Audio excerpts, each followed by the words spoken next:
नमस्कार, आप देख रहे हैं हेडलाइंस न्यूज। दिन भर की ताज़ा खबरों के लिए अभी सब्सक्राइब करें, साथ में बेल आइकन भी प्रेस कर लें। खबरों में आगे बढ़ने से पहले वीडियो को लाइक जरूर करें और अपने दोस्तों के साथ ज्यादा से ज्यादा शेयर करें। और आप किस राज्य शहर से न्यूज को देख रहे हैं, कमेंट में जरूर लिखें। पुलिस ने शुक्रवार की हिंसा के मामले में कथित रूप से फर्जी और भड़काऊ सामग्री फैलाने के आरोप में फेसबुक और ट्विटर के 8 उपयोगकर्ताओं के खिलाफ सोमवार को एफआईआर दर्ज की है। अपर पुलिस आयुक्त कुलकर्णी ने बताया कि सोशल मीडिया का इस्तेमाल करने वाले कई लोगों के खिलाफ प्राथमिकी दर्ज की गई है। उन्होंने कहा कि सोशल मीडिया उपयोगकर्ताओं ने कथित तौर पर भड़काऊ सामग्री पोस्ट की, जिससे आम लोगों में गुस्सा है। इन लोगों के खिलाफ भारतीय दंड संहिता की धारा 505, 507 और सूचना प्रौद्योगिकी अधिनियम की धारा 66 के तहत प्राथमिकी दर्ज की गई है। दिल्ली सरकार के मंत्री सत्येंद्र जैन और उनके सहयोगियों के यहां ईडी ने सोमवार को छापेमारी की थी और करोड़ों रुपयों का कैश और आभूषण बरामद करने का दावा किया है। प्रवर्तन निदेशालय ईडी ने 60 ठिकानों पर यह छापेमारी की। दावा किया जा रहा है कि इसमें प्रकाश ज्वेलर के यहां 2.23 करोड़ कैश मिला, जबकि एक अन्य सहयोगी वैभव जैन के यहां 41.5 लाख कैश, 133 सोने के सिक्के मिले, जबकि जीएस मथारू के यहां 20 लाख रुपये कैश मिला है। ईडी के मुताबिक छापेमारी में कई अहम दस्तावेज और डिजिटल रिकॉर्ड जब्त किए गए। साथ ही कुल 2.85 करोड़ रुपए नकद और 133 सोने के सिक्के मिले हैं। राजस्थान में 4 सीटों पर हो रहे राज्यसभा चुनाव दिलचस्प होता जा रहा है। इस क्रम में मंगलवार को निर्दलीय उम्मीदवार सुभाष चंद्रा ने प्रेस कॉन्फ्रेंस कर अपनी जीत का दावा किया है। इस दौरान उन्होंने कहा कि 8 विधायक क्रॉस वोट करेंगे और 4 विधायक उनका समर्थन कर रहे हैं। अभी वह उनके नामों का खुलासा नहीं कर सकते। सुभाष चंद्रा ने कहा है कि इस चुनाव को जीतने के बाद मैं निश्चित रूप से नामों का ऐलान करूंगा। गुपचुप तरीके से कई विधायक मेरे संपर्क में। उन्होंने कहा कि कांग्रेस के विधायक क्रॉस वोट करेंगे। इस दौरान उन्होंने कांग्रेस के सचिन पायलट को भी मैसेज दिया। बीते 10 साल में गेहूं की सरकारी खरीद में इस साल रिकॉर्ड कमी दर्ज की गई है। 31 मई तक सरकारी खरीद बढ़ाने के बावजूद सरकार महज 187 लाख टन गेहूं की खरीद पाई है, जबकि खरीद का लक्ष्य 400 लाख टन से ज्यादा था, यानी 50% से ज्यादा की कमी देखी जा रही है। गेहूं की कम सरकारी खरीद का असर क्या गरीबों के राशन और आटे के भाव पर पड़ेगा? गरीब परिवारों को अब गेहूं की जगह चावल दिया जा रहा है। हालांकि पश्चिमी उत्तर प्रदेश के इलाकों में चावल लोग कम खाते हैं, लेकिन अब इसी से काम चलाना पड़ेगा। देश के 81 करोड़ गरीबों में बंटने वाले गेहूं को कम किया जा रहा है। केंद्र सरकार ने 11 राज्यों के गेहूं आवंटन में कमी करके करीब 116 लाख टन गेहूं का स्टॉक बचा लिया है, ताकि बाजार में आटे का भाव स्थिर रखा जा सके। केंद्र की नरेंद्र मोदी सरकार ने चीफ ऑफ डिफेंस स्टाफ पर पद नियुक्ति के नियमों में बड़ा बदलाव किया है। रक्षा मंत्रालय ने मंगलवार को सीडीएस पद के लिए पात्र अधिकारियों के दायरे को विस्तृत करते हुए नए दिशा निर्देश जारी कर दिए हैं। इसके तहत अब नौसेना और वायुसेना में सेवारत लेफ्टिनेंट जनरल या उनके समकक्ष भी सीडीएस बन सकते हैं। यह दिशा निर्देश तीनों सेनाओं के दूसरे सर्वश्रेष्ठ सक्रिय रैंक के अधिकारियों के लिए अपने सेना प्रमुख, वायुसेना प्रमुख और नौसेना प्रमुख जैसे वरिष्ठ को सुपरसीड का सीडीएस बनने का मार्ग प्रशस्त है।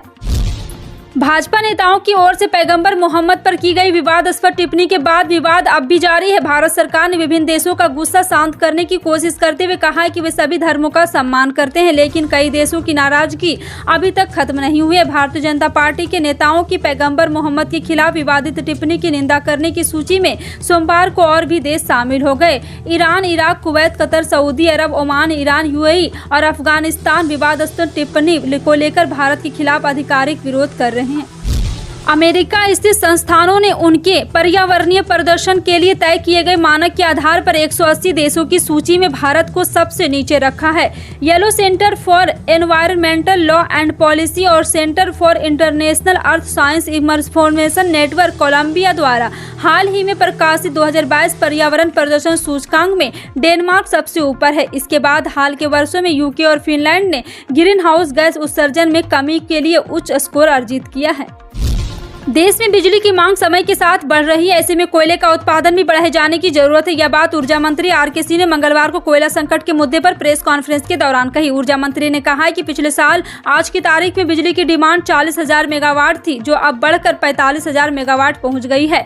ऊर्जा की खपत रोजाना 3500 मिलियन यूनिट से बढ़कर आज 4500 मिलियन यूनिट पहुँच गई है। उन्होंने कहा कि हालांकि कोल इंडिया ने उत्पादन बढ़ाया है, लेकिन यह जरूरत के लिहाज से पर्याप्त नहीं कहा जा सकता। ऐसे में कोयले का रिजर्व स्टॉक नीचे आ जाएगा। सरकार सोशल मीडिया यूजर की शिकायतों के बेहतर समाधान के लिए एक अपीलीय समिति के गठन की योजना बना रही है। सूचना प्रौद्योगिकी राज्य मंत्री राजीव चंद्रशेखर ने कहा है कि सरकार सोशल मीडिया यूजर्स के लिए एक बेहतर शिकायत निपटान व्यवस्था बनाने के सुझाव पर गौर कर रही है। राजीव चंद्रशेखर ने कहा है कि व्यापक विचार विमर्श के बाद जुलाई अंत से पहले सोशल मीडिया नियमों में नए संशोधनों का अंतिम रूप दिया जाएगा। सूचना प्रौद्योगिकी नियम 2021 में संशोधन के लिए जारी एक अधिसूचना के अनुसार इस समिति को अपील मिलने के 30 दिन के भीतर शिकायत का निपटारा करना होगा। यह निर्णय मध्यवर्गीयों या संबंधित बड़ी सोशल मीडिया कंपनियों के लिए बाध्यकारी होगा। पश्चिम बंगाल के मुख्यमंत्री ममता बनर्जी के खिलाफ विवादित टिप्पणी करने पर एक यूट्यूबर को भारी पड़ गया है। यूट्यूबर रोडर रॉय को पुलिस ने गिरफ्तार कर लिया। रोडर रॉय के खिलाफ टीएमसी नेता रिजू दत्ता ने एफआईआर दर्ज करवाई थी। अखिल भारतीय तृणमूल कांग्रेस के नेता रिजू दत्ता ने रोडर रॉय के खिलाफ शिकायत दर्ज कराई थी। इसमें कहा गया था कि यूट्यूबर ने अपने वीडियो में पश्चिम बंगाल की मुख्यमंत्री ममता बनर्जी के खिलाफ अपमानजनक टिप्पणी की है। रिजू दत्ता की शिकायत के बाद कोलकाता पुलिस ने गोवा में यूट्यूबर रोडर रॉय को गिरफ्तार कर लिया। महाराष्ट्र में कोरोना संक्रमण एक बार फिर से पैर पसारने लगा है। सूबे में कोविड-19 के केस तेजी से बढ़ रहे हैं। स्वास्थ्य विभाग से मिली आंकड़ों के मुताबिक पिछले 24 घंटे में महाराष्ट्र में कोविड-19 के 1881 नए केस मिले हैं। इसके साथ ही एक मरीज BA.5 वेरिएंट का भी मिला है। बताया जा रहा है कि एक महिला में BA.5 का संक्रमण पाया गया है। प्रदेश में अब एक्टिव मरीजों की संख्या बढ़कर 8432 हो गई है। प्रदेश भर में पिछले 24 घंटे में 878 मरीजों ने कोरोना संक्रमण को मात दी है। सिंगर सिद्धू मूसेवाला की हत्या के बाद उनके परिजनों से मिलने पहुंचे कांग्रेस नेता राहुल गांधी की सुरक्षा में बड़ी चूक हुई। उनका सुरक्षा काफिला 20 से 25 मिनट तक पटियाला की गलियों में घूमता नजर आ रहा और कांग्रेस नेता बिना किसी सुरक्षा के ही मूसेवाला के घर पहुंच गए। बताया जा रहा है कि चंडीगढ़ एयरपोर्ट से मानसा जाने के लिए पंजाब प्रदेश कांग्रेस कमेटी के प्रधान राजा वड़िंग ने राहुल गांधी को अपने साथ गाड़ी में बैठाया था। उस समय उनके साथ गाड़ी में प्रताप सिंह बाजवा भी मौजूद रहे। अब हुआ यूं कि जिस गाड़ी में राहुल गांधी बैठे थे उसने दूसरा रास्ता चुनते हुए बाईपास से सीधी संगरूर मानसा रोड पर ले लिया। और आपको बता दें कि एक बार फिर से लेकिन राहुल गांधी की सुरक्षा काफिले को इसकी जानकारी नहीं मिली और उनकी 2 गाड़ियां गलती से बाईपास कोना मोड़ पर पटियाला शहर के अंदर चली गई।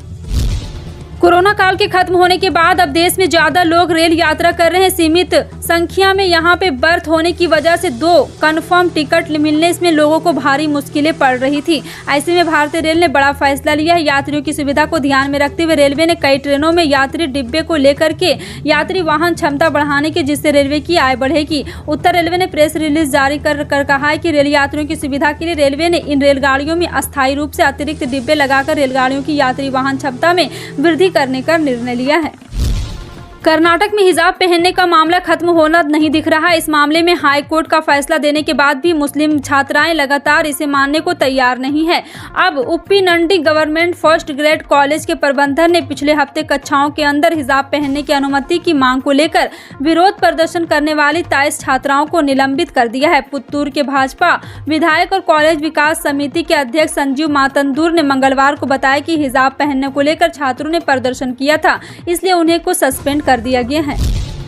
प्याज की लगातार गिरती कीमतों के बीच नेफेड ने बड़ा ऐलान किया है। नेफेड ने किसानों को बड़ी राहत देते हुए इस बार प्याज खरीद का लक्ष्य 2.5 लाख टन से बढ़ाकर 4 लाख टन कर दिया है। नेफेड का कहना है कि देश की मंडियों में लागत से भी कम कीमत पर प्याज बिक रही है। इससे प्याज किसानों को भारी नुकसान हो रहा है। इसी को ध्यान में रखते हुए नेफेड ने खरीद का लक्ष्य बढ़ाया है। बता दें कि नेफेड ने अब तक 52,000 लाख टन प्याज खरीद लिया है। लगातार गिरती कीमतों के बीच किसानों की चिंता बढ़ती जा रही थी। महाराष्ट्र राज्य माध्यमिक एवं उच्च माध्यमिक शिक्षा बोर्ड के अधिकारियों ने बताया कि उच्चतर माध्यमिक प्रमाण पत्र की 12वीं की परीक्षा के परिणाम बुधवार को घोषित किए जाएंगे। परिणाम अधिकारी वेबसाइट के साथ साथ अपने वेबसाइट पर दोपहर 1 बजे ऑनलाइन घोषित किए जाएंगे। आंध्र प्रदेश की YSR कांग्रेस पार्टी की सरकार ने किसानों के लिए बड़ी योजना की शुरुआत की है। इसके तहत किसानों को कम दरों में ट्रैक्टर और कंबाइन हार्वेस्टर मिलेंगे। इसके अलावा पूरे राज्य में कस्टम हायरिंग सेंटर बनाए जाएंगे। इस योजना का नाम YSR यंत्र सेवा रखा जाएगा। मुख्यमंत्री जगन मोहन रेड्डी ने चुतुगुंता गाँव में इस योजना की शुरुआत की। इस मौके पर 3800 ट्रैक्टर और 320 कंबाइन मशीन शामिल हुई। राष्ट्रीय राजधानी दिल्ली व NCR में लोग भीषण गर्मी का सामना कर रहे हैं। दिल्ली का तापमान बढ़ा हुआ है। राष्ट्रीय राजधानी क्षेत्र में बारिश की अभी कोई आसार नहीं। इस बीच भारतीय मौसम विज्ञान विभाग ने देश के कई हिस्सों के लिए बारिश का अलर्ट जारी किया है। मौसम विभाग ने मंगलवार को भविष्यवाणी की है कि अगले 5 दिनों के दौरान पूर्वोत्तर भारत, उप हिमालय, पश्चिमी बंगाल और सिक्किम के अलग अलग हिस्सों में भारी बारिश जारी रहने की संभावना है। साथ ही मौसम विभाग ने यह भी चेतावनी दी है कि अगले 3 दिनों के दौरान उत्तर पश्चिमी, मध्य और इससे सटे पूर्वी भारत के अलग अलग हिस्सों में लू की स्थिति बनी रहेगी। फिलहाल आपका इन सभी खबरों पर क्या कहना है कमेंट सेक्शन में टाइप करके जरूर बताएं। इसी तरह की पल पल की अपडेट जानने के लिए जुड़े रहें आप अपने हेडलाइंस न्यूज के साथ। मिलते हैं अगली बड़ी खबर में, तब तक के लिए जय हिंद।